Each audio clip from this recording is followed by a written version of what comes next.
ओम श्री परमात्मने नमः। ओम नमः शिवाय। श्रावण मास महात्म्य अध्याय 9 की पावन कथा में हम आज सुन रहे हैं शुक्रवार जीवंतिका व्रत की कथा। ईश्वर यहाँ भगवान शंकर को कहा गया है। ईश्वर बोले, हे सनत कुमार, इसके बाद अब मैं शुक्रवार व्रत का तुमसे आख्यान कहूंगा, जिसे सुनकर मनुष्य संपूर्ण आपदा से मुक्त हो जाता है। लोग इससे संबंधित एक प्राचीन इतिहास का वर्णन करते हैं। पांड्य वंश में उत्पन्न एक सुशील नाम का राजा था। अत्यंत प्रयत्न करने पर भी उसे पुत्र की प्राप्ति नहीं हो सकी। उस राजा के एक सर्वगुण संपन्न सुकेशी नाम वाली भार्या थी। जब उसे संतान न हुई तब वह बड़ी ही चिंता में पड़ गई। वह स्त्री स्वभाव होने के कारण अति साहस युक्त मन वाली।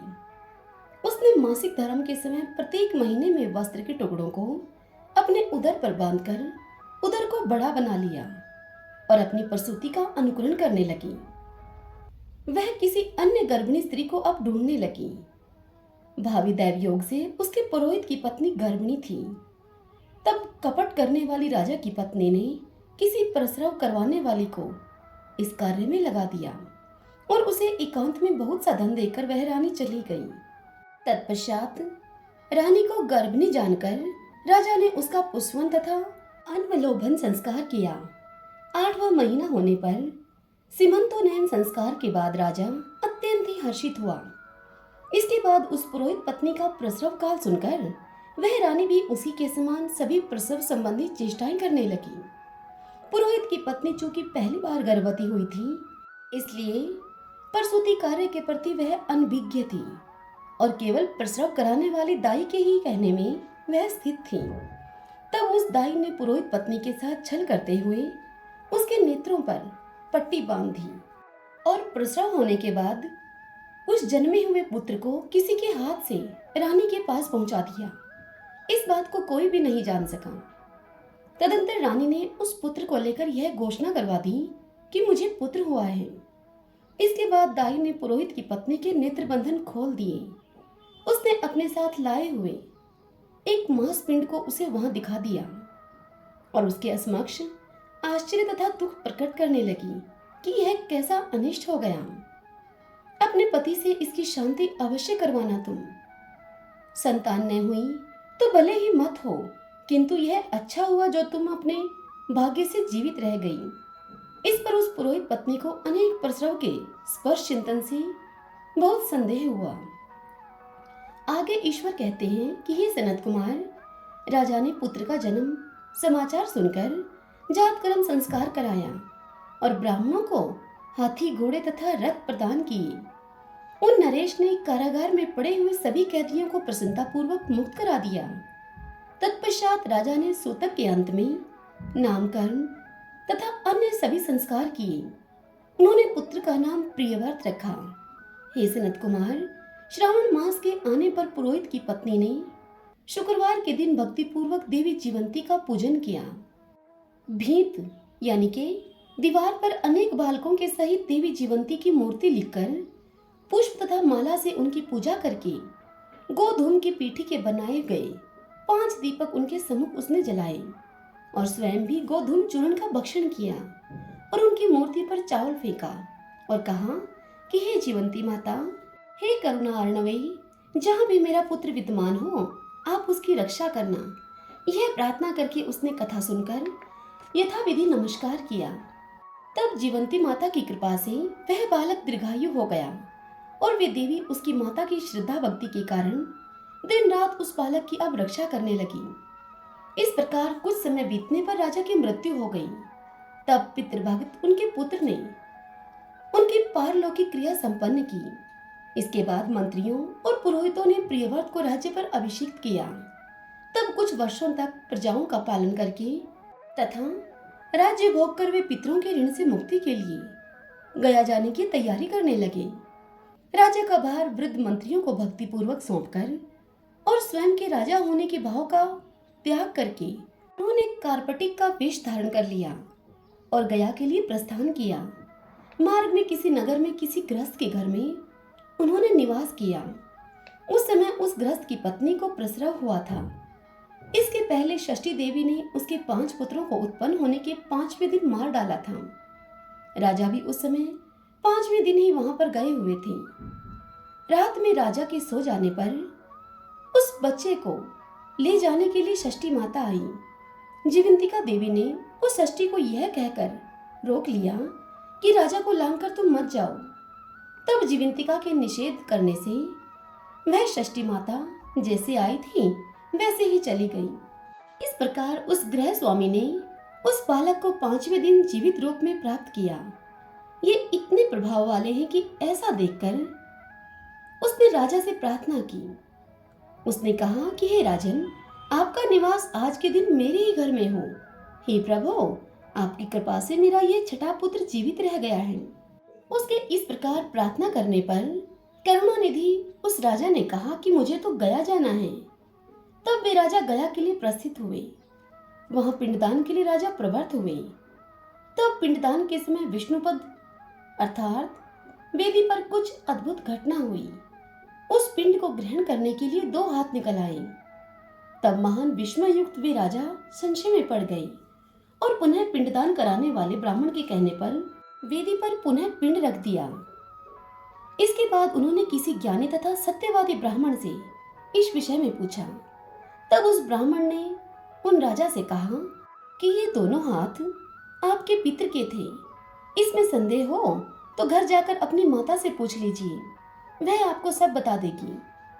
तब राजा चिंतित और दुखी हुए और मन में अनेक बातें सोचने विचारने लगे। वे यात्रा करके पुनः वहां गए जहां पर वह बालक जीवित हुआ था। उस समय भी उस स्त्री को पुत्र उत्पन्न हुआ था और उसका वह 5वां दिन था। वह जो दूसरा पुत्र हुआ था उसे लेने के लिए रात में षष्ठी आई थी। तब जीवंतिका के द्वारा पुनः रोके जाने पर उस षष्ठी माता ने उससे कहा कि इसका ऐसा कृत्य है अथवा क्या इसकी माता तुम्हारा व्रत करती है जो तुम दिन रात इसकी रक्षा करती हो। षष्ठी माता का यह वचन सुनकर जीवंतिका माँ ने धीरे से मुस्कुराकर इसका संपूर्ण कारण बतला दिया। उस समय राजा शयन का बहाना बनाकर वास्तविकता जानने के लिए जाग रहे थे। अतः उन्होंने जीवंती और षष्ठी माता दोनों की बातचीत सुन ली।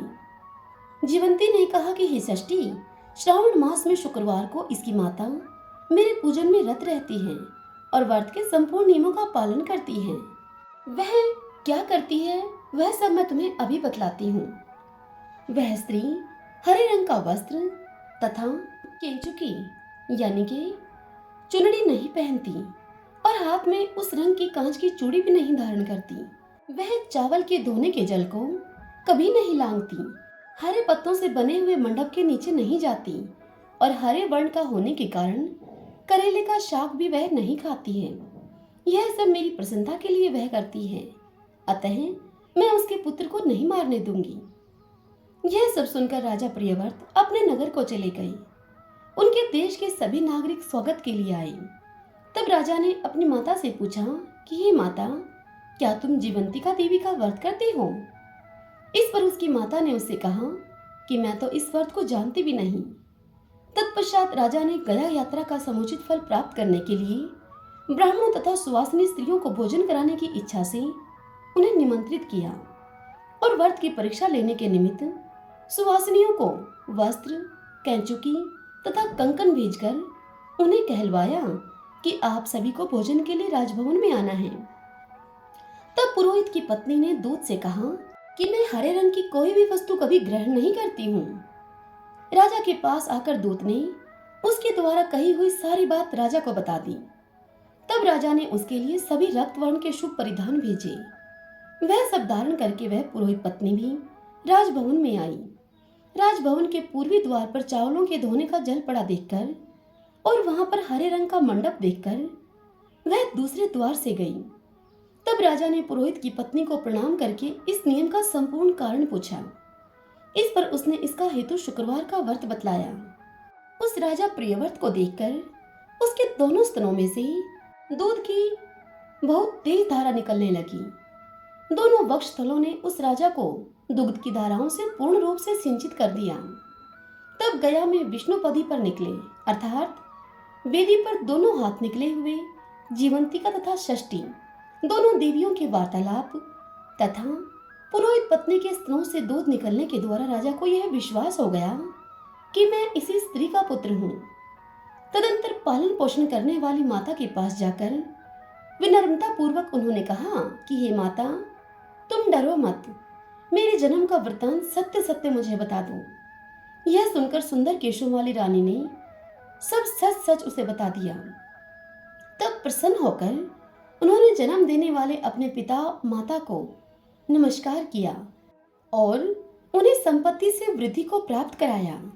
वे दोनों भी परम आनंदित हुए पुत्र को पाकर। एक दिन राजा प्रियव्रत ने रात में देवी जीवंती से प्रार्थना की और कहा कि हे जीवंती माता, मेरे पिता तो ये हैं, तो फिर गया में वे दोनों हाथ कैसे निकल आए थे?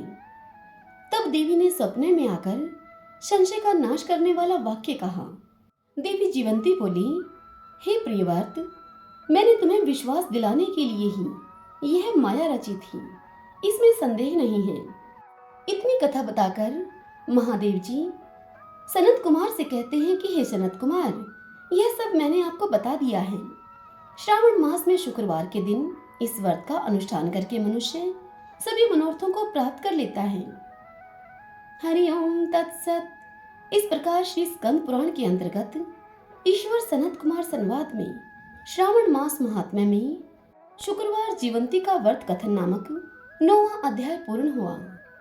सभी बोलिए शंकर भगवान की जय।